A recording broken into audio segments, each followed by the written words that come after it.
طارق مسعود۔ بسم اللہ الرحمن الرحیم۔ کیا پان اور چھالیا کا کاروبار کرنا جائز ہے جبکہ لوگ چھالیا سے گٹکا اور ماوا بھی بناتے ہیں؟ عبد الجبار صاحب کراچی سے۔ عبد الجبار بھائی، چھالیا سے گٹکا اور ماوا بناتے ہیں، اس کی بیس پہ چھالیاں اور پان کا کاروبار حرام نہیں ہو جائے گا؟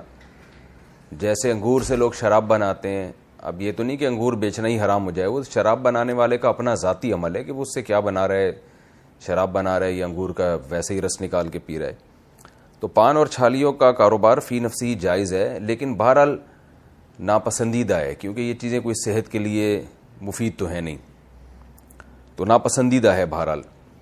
البتہ اگر گورنمنٹ پابندی لگا دے، جیسے میں نے سنا ہے کہ چھالیوں کے بزنس پر حکومت کی طرف سے پابندی ہے، تو گورنمنٹ کی پابندی کے بعد، اور یہ پابندی بھی جائز پابندی ہے، یعنی چھالیاں نقصان دہ چیزیں ہیں تو اس سے روکنے کے لیے گورنمنٹ نے پابندی لگائی ہے تاکہ لوگوں کی صحتیں خراب نہ ہو، تو پابندی کے بعد پھر یہ کام ناجائز ہوگا، لیکن اس کی ارننگ حرام نہیں ہوگی۔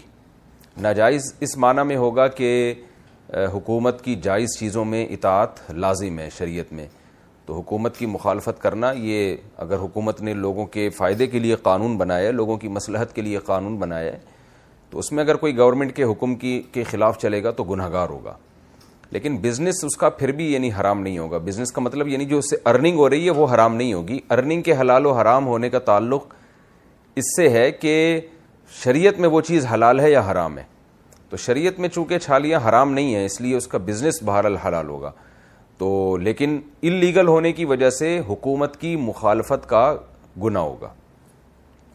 جیسے اس کی مثال ہے اسمگلنگ، تو اسمگلنگ کرنا گورنمنٹ کے لاء کی خلاف ورزی ہونے کی وجہ سے ایک ناجائز عمل ہے، لیکن اس سے جو ارننگ حاصل ہوگی وہ حرام نہیں ہوگی، کیونکہ ایک آدمی دوسرے ملک سے اپنی چیز خریدتا ہے، اپنی ملکیت میں لاتا ہے، پھر اپنی چیز کسی کو بیچ کر اس کا پروفٹ حاصل کرتا ہے، تو شرعی لحاظ سے یہ پورا پروسیس میں کوئی حرام عمل نہیں ہو رہا، یعنی حلال تجارت ہو رہی ہے۔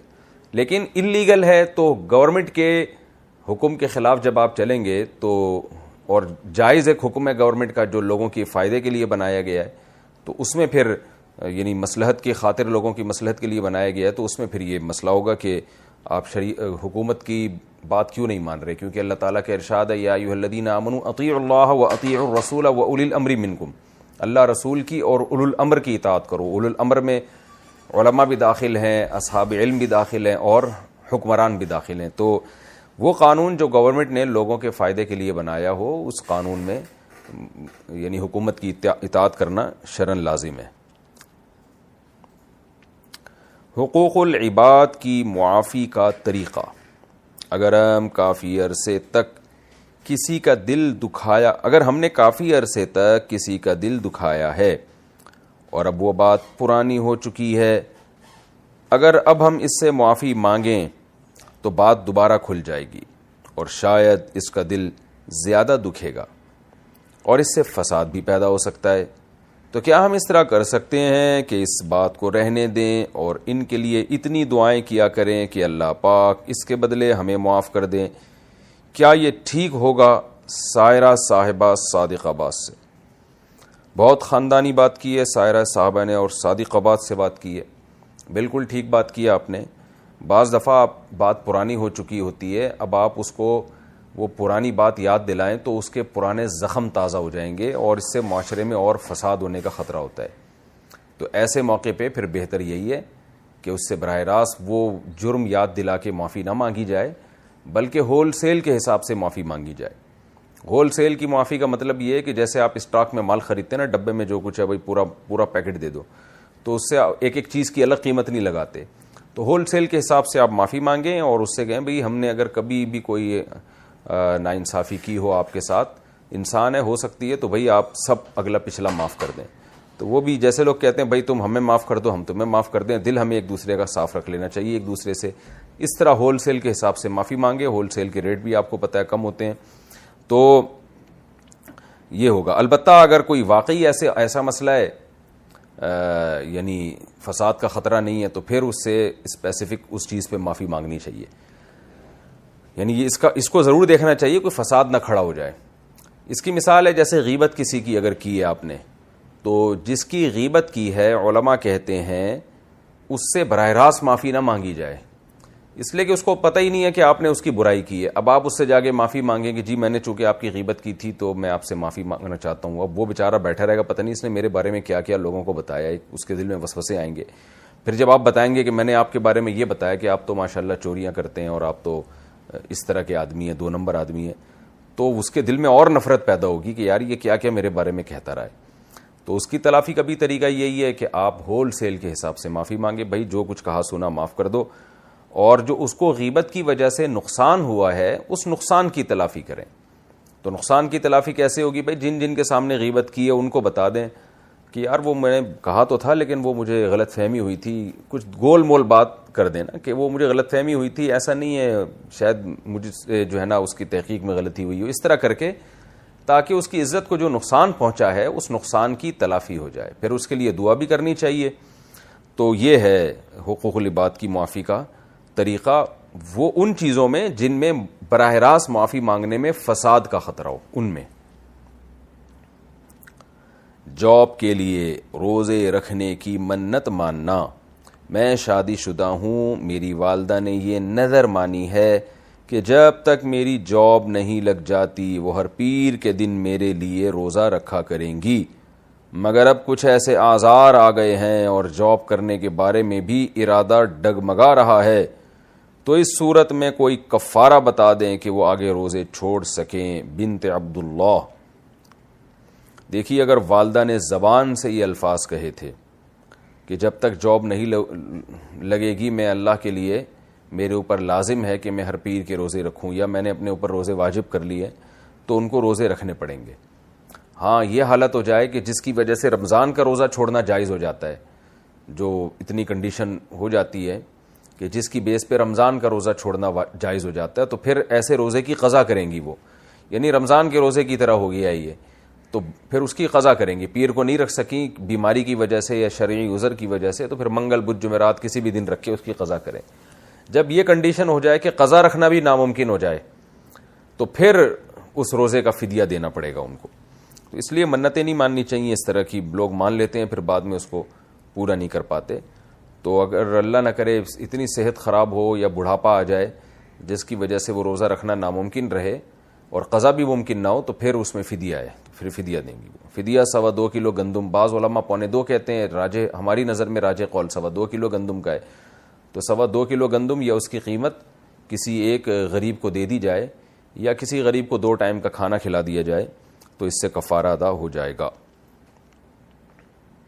اور دوسری بات والدہ نے یہ کہا ہے نا کہ جب تک آپ کی جاب نہیں لگ جاتی، تو جاب لگ جائے بے شک پھر چھوڑ دیں اس کو. ایک ہیلا بھی اختیار کیا جا سکتا ہے اس میں کہ جاب لگا دیں، جاب لگ جائے گی تو والدہ پر پھر یہ روزے واجب نہیں رہیں گے. جیسے ہی جاب لگے گی تو جاب 1 مہینہ کریں پھر بے شک چھوڑ دیں اس جاب کو، تو اس سے یہ منت کم از کم پوری ہو جائے گی ان کی. بینک کے سیونگ سرٹیفکیٹ کے عوض منافع لینا. میرے والد نے 2011 میں ایک سیونگ سرٹیفکیٹ خریدا تھا جو 11,000 کا تھا. اب 10 سال پورے ہونے والے ہیں. ہم نے بینک والوں سے پتہ کروایا تھا کہ ہمارے پیسے کہاں استعمال ہوتے ہیں، تو انہوں نے کہا کہ اس سے وہ کاروبار کرتے ہیں اور نفع ہوتا ہے، وہ 10 سال بعد ہمیں دیتے ہیں، جو کہ تقریباً 1.5 لاکھ کا ہوگا. تو کیا ہم یہ پیسے استعمال کر سکتے ہیں؟ عائشہ شیخ کراچی سے. دیکھیں بینک والے اس سے بزنس کر رہے ہیں یا سود پہ دے رہے ہیں یہ الگ بات ہے. بینک والوں کا آپ سے کیا ایگریمنٹ ہوا تھا؟ سیونگ سرٹیفکیٹ 11,000 کا بینک نے آپ کو دیا یا آپ کے ابا کو یا اماں کو دیا، تو بینک نے اس وقت آپ سے ایگریمنٹ کیا تھا.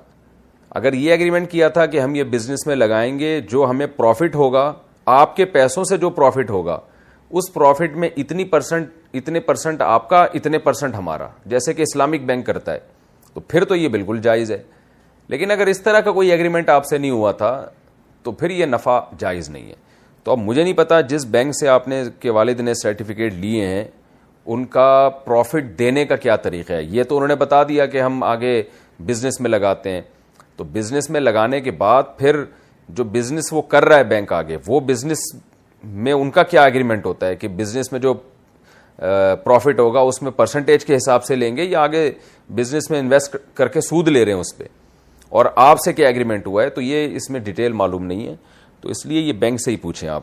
عام طور پر جو اسلامک بینک ہیں جو کسی شرعی ایڈوائزر کے تحت چل رہے ہوں, یا سودی بینک میں جو اسلامک ونڈوز کھل گئی ہیں, تو وہ تو اس کا خیال کرتے ہیں, لیکن جو عام بینک چل رہے ہیں وہ اس کا خیال نہیں کرتے, وہ اکثر سودی لین دین ہی کر رہے ہوتے ہیں. عصر کے بعد کیا ہم سو سکتے ہیں؟ عصر کے بعد سونا کیسا ہے؟ بنت عبد السلام سعودی عرب سے. دیکھیں, سونے کا کوئی ٹائم اس شریعت میں کوئی فرض واجب نہیں ہے. جب تھکاوٹ ہو انسان سو سکتا ہے, عصر کے بعد بھی, مغرب کے بعد بھی, عشاء کے بعد بھی, فجر کے بعد بھی. لیکن جو اس سونے کا اللہ نے ٹائم بتایا ہے اور جس کی شریعت میں تاکید ہے, وہ ہے رات کو جلدی سونا, صبح جلدی اٹھنا اور دوپہر قیلولہ کرنا. اور جو سنت ٹائم ہے, نبی صلی اللہ علیہ وسلم فجر کی نماز سے پہلے اذان کے بعد بھی کچھ دیر آرام کیا کرتے تھے, تو یہ اصل ٹائم ہے. اور فجر کی نماز کے بعد بہت سے اسلاف سے سونے کی ممانعت منقول ہے, یعنی کوئی اچھا وقت نہیں ہے سونے کا, یہ تو ناپسندیدہ ہے فجر کے بعد سونا. اسی طرح عصر کے بعد سونے کو بھی ناپسند کیا گیا ہے. تو ناپسند تو ہم کہیں گے, لیکن ناجائز حرام نہیں ہے, کیونکہ یہ ٹائم تو ایسا ہوتا ہے, اس میں انسان ٹھنڈا وقت ہوتا ہے, کام کاج کا وقت ہوتا ہے, اس میں آپ سو گئے تو یہ تو بے برکتی ہوگی.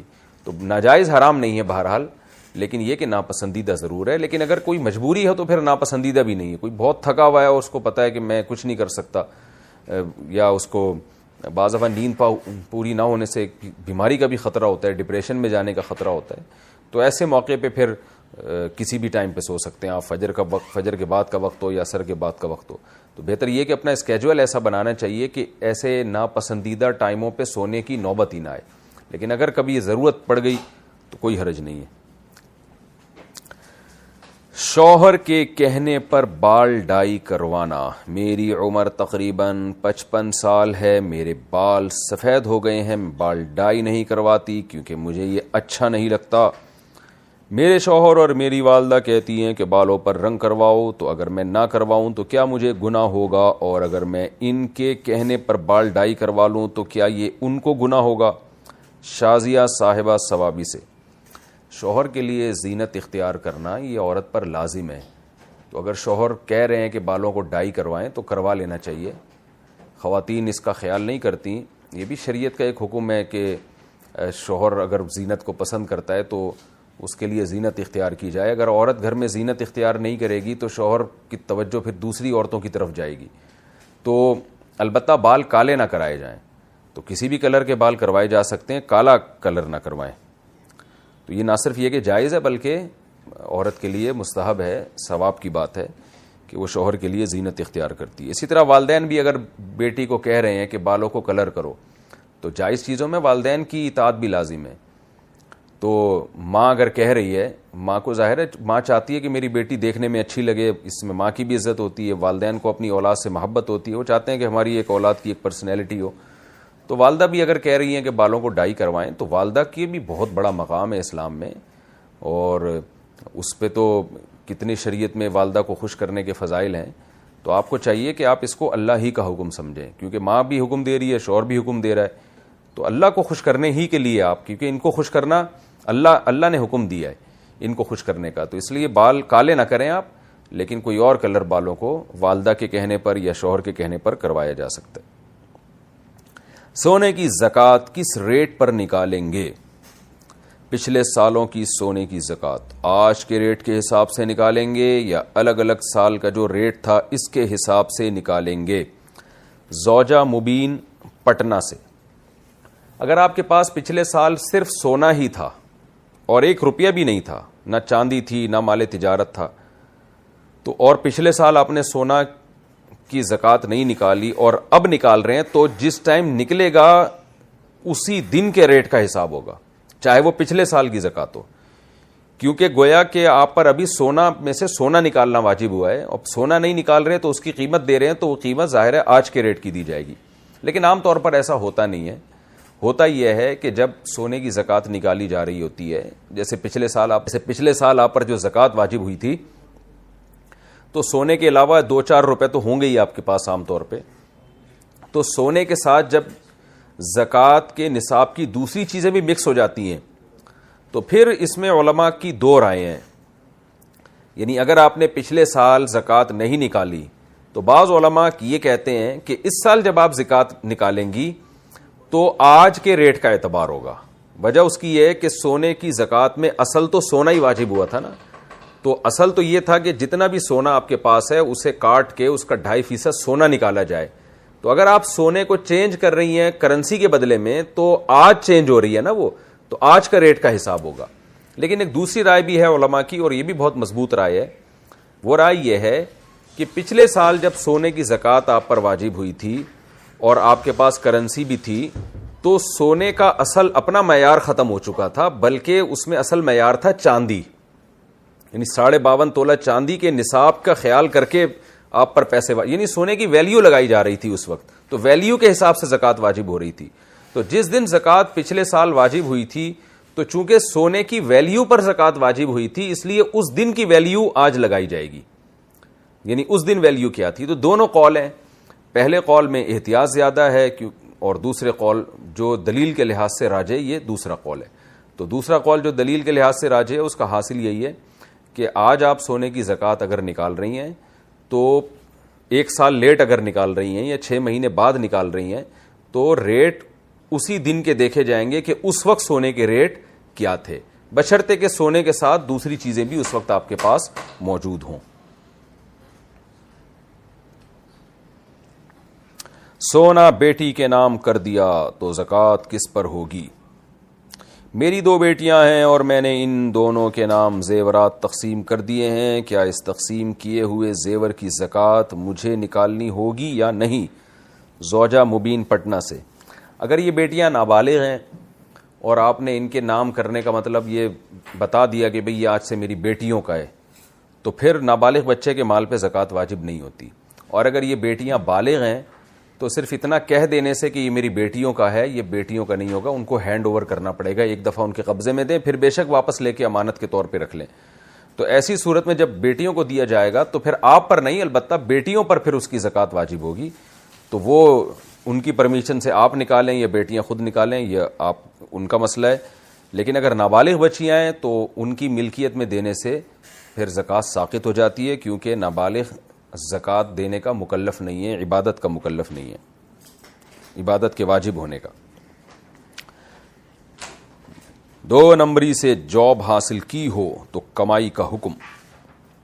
اگر کسی نے غلط طریقے سے ٹیسٹ پاس کر کے جاب حاصل کی ہو لیکن اب وہ جاب پابندی اور دیانتداری سے ادا کرتا ہو تو اس جاب کی انکم اس کے لیے حلال ہوگی یا نہیں؟ محمد اظہر فاروق کرک سے. جی اگر وہ دیانتداری سے اب جاب کر رہا ہے اور جو کام اس کے ذمہ لگایا جاتا ہے اس میں خیانت نہیں کرتا تو اس کے لیے ارننگ حلال ہے. البتہ 2 نمبری طریقے سے جاب حاصل کرنا, غلط طرح سے ٹیسٹ پاس کرنا, یہ عمل بہرحال ناجائز ہے, دھوکے میں آتا ہے. لیکن اس سے جو جاب ملے گی, جاب اس پہ نہیں, جاب میں جو آپ کو تنخواہ ملتی ہے وہ ٹیسٹ پاس کرنے کی نہیں ملتی, بلکہ تنخواہ ملتی ہے آپ کو جو کام آپ کے ذمہ لگایا ہے وہ کام آپ کر رہے ہیں تو اس کی تنخواہ ملتی ہے. تو کام اگر آپ دیانتداری سے کر رہے ہیں, اس کے صحیح طریقے سے کر کے دے رہے ہیں ان کو کام, تو وہ تنخواہ آپ کے لیے بہرحال حرام نہیں ہے. شوہر اپنے پیسوں سے بیوی کی زکوٰۃ دے سکتا ہے؟ شوہر اور بیوی کا مال اگر مشترک ہو اور شوہر اپنی کمائی سے ساری زکوٰۃ دے رہا ہو, یعنی بیوی کے زیورات کی زکوٰۃ بھی شوہر ہی دے رہا ہو, تو کیا اس طرح سے زکوٰۃ ادا ہو جائے گی یا بیوی کو اپنی زکوٰۃ خود دینی ہوگی؟ محمد گلزار یو پی سے.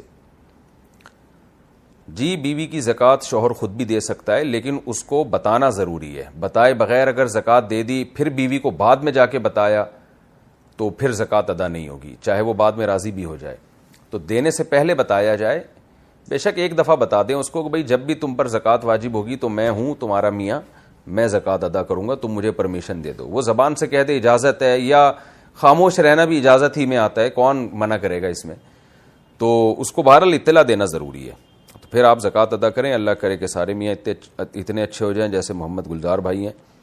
اور عورتوں کو چاہیے اپنے شوہروں کا شکر ادا کریں, کتنی مالی ذمہ داریاں شوہر ادا کر رہے ہوتے ہیں, زکوٰۃ بھی خود ہی نکال رہے ہوتے ہیں, کھلا پلا بھی رہے ہوتے ہیں, گیس بجلی کا بل بھی دے رہے ہوتے ہیں, مکان کا کرایہ بھی دے رہے ہوتے ہیں.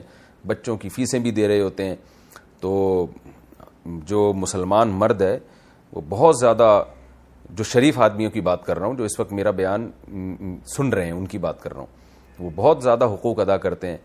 اور ہماری خواتین پھر بھی ویسٹرن کلچر کو پسند کرتی ہیں. تو ویسٹرن کلچر میں جا کے دیکھیں, انگریز تو مکان کا کرایہ نہیں دیتا, وہ زکوٰۃ کیا ادا کرے گا بیوی کی طرف سے؟ جو مالی عبادتیں ہیں وہ کہاں سے دے گا؟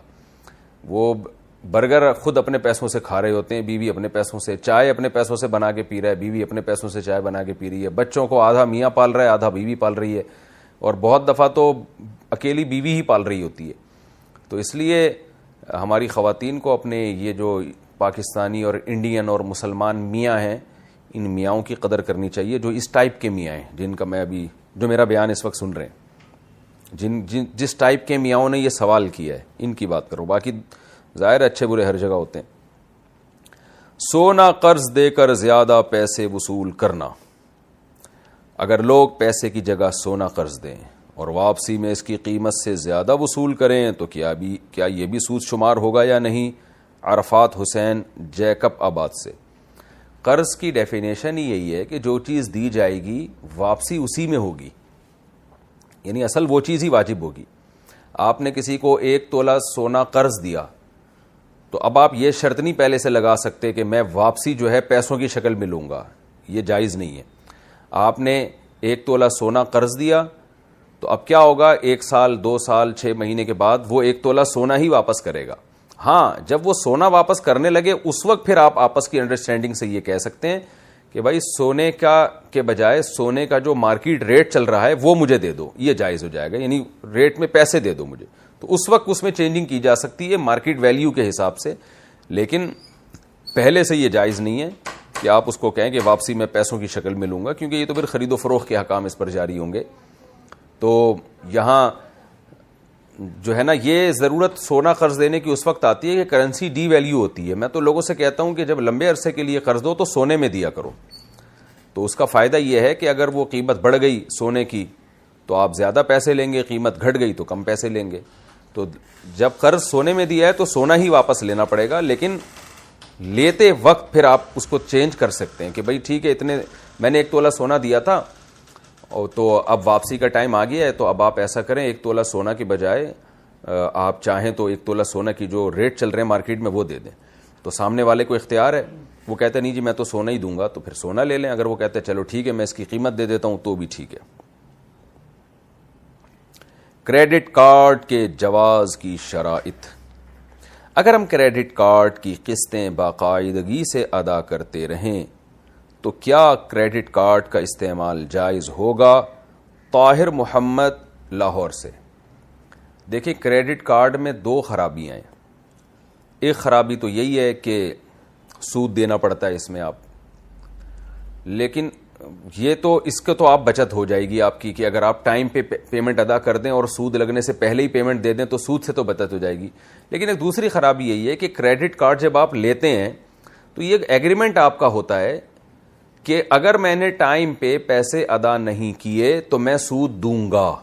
یہ ایگریمنٹ بھی حرام اور ناجائز ہے, یعنی ایگریمنٹ تو آپ نے کر لیا نا, سودی ایگریمنٹ. تو اس لیے کریڈٹ کارڈ کے استعمال کو علماء ناجائز کہتے ہیں, چاہے آپ ٹائم پہ پیمنٹ کر بھی دیں, کیونکہ اس میں سودی ایگریمنٹ بہرحال ہو گیا.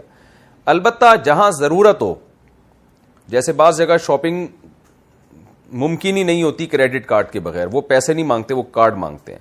ایک بات, بعض دفعہ یہ بھی ہوتا ہے کہ آپ اتنے پیسے لے جاتے ہیں تو چھننے کا خطرہ ہوتا ہے. کراچی میں تو جان کا خطرہ ہے, چھننا تو اب دور کی بات ہو گئی. ڈاکو آج کل گولیاں مار رہے ہیں. میں 1-2 ہفتے کے اندر 4 افراد کی خبریں مجھے ملی ہیں, جن میں 2 تو ہمارے ریلیٹو تھے جن کو پیسے چھیننے کے لیے ٹانگوں پہ گولیاں ماری ہیں, ایک کو تو شہید ہی کر دیا.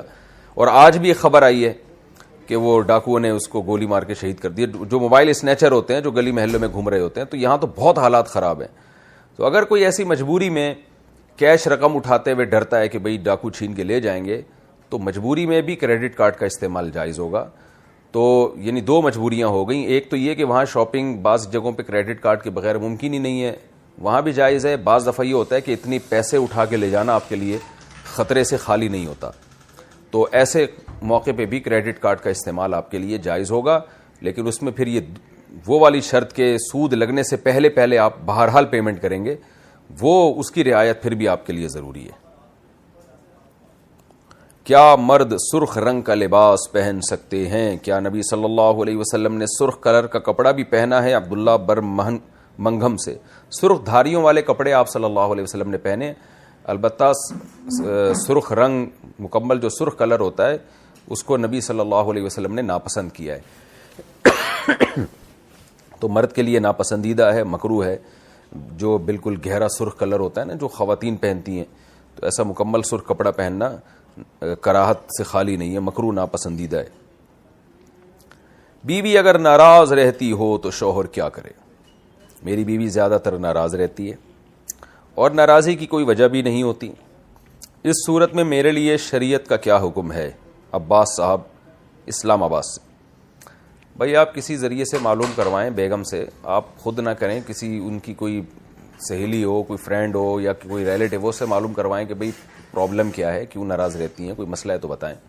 پھر بھی کوئی معقول بات سامنے نہیں آتی تو پھر وہ بعض عورتوں کو نہیں شوہر سے مزاج مل رہا ہوتا، ان کو شوہر پسند ہی نہیں ہوتا، تو منہ بنا کے رکھی بھی ہوتی ہیں وہ، تو ایسی صورت میں یا تو گزارا چلائیں کہ بھئی اسی طرح گزارا کرنا ہے زندگی بھر، یا یہ کہ میاں بیوی بیٹھ کے بات چیت کر لیں کہ بھئی اگر نہیں سمجھ میں آ رہا، آپ ناراض رہتی ہو تو ہم دونوں آپس کی انڈرسٹینڈنگ سے علیحدگی اختیار کر لیتے ہیں، آپ کہیں ایسی جگہ کر لینا عدت کے بعد جو جس سے آپ خوش رہا کریں، اور میں بھی ایسی جگہ کر لوں گا جو مجھ سے خوش رہا کرے گی، بشرطے کہ اس میں کوئی بڑا فساد نہ ہو۔ بعض دفعہ بچے ہو چکے ہوتے ہیں تو پھر علیحدگی میں بڑے نقصانات کا خطرہ ہوتا ہے، تو اگر کوئی اس علیحدگی میں کوئی نقصان نظر نہیں آ رہا سامنے تو پھر آپس میں میوچل انڈرسٹینڈنگ سے علیحدگی کا راستہ اختیار کر لیا جائے۔ آپ ایسی جگہ شادی کر لیں جو آپ سے خوش رہتی ہو، اور وہ بھی ایسی جگہ شادی کر لیں جن سے یہ پھر ناراض نہ رہا کریں، خوش رہا کریں۔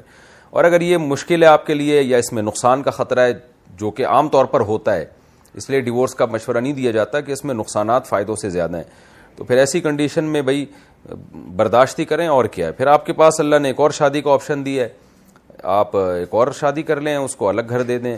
اگر آپ کے پاس گنجائش نہیں ہے تو کوئی بہت ہی غریب لڑکی سے کر لیں جس کے نان نفقہ اٹھانا آپ کے لیے آسان ہو، تو اس سے امید ہے کہ یہ جو ناراض رہ رہی ہیں یہ ایک ہی دفعہ میں طبیعت سے ناراض ہو کے پھر خوش ہو جائیں گی انشاءاللہ۔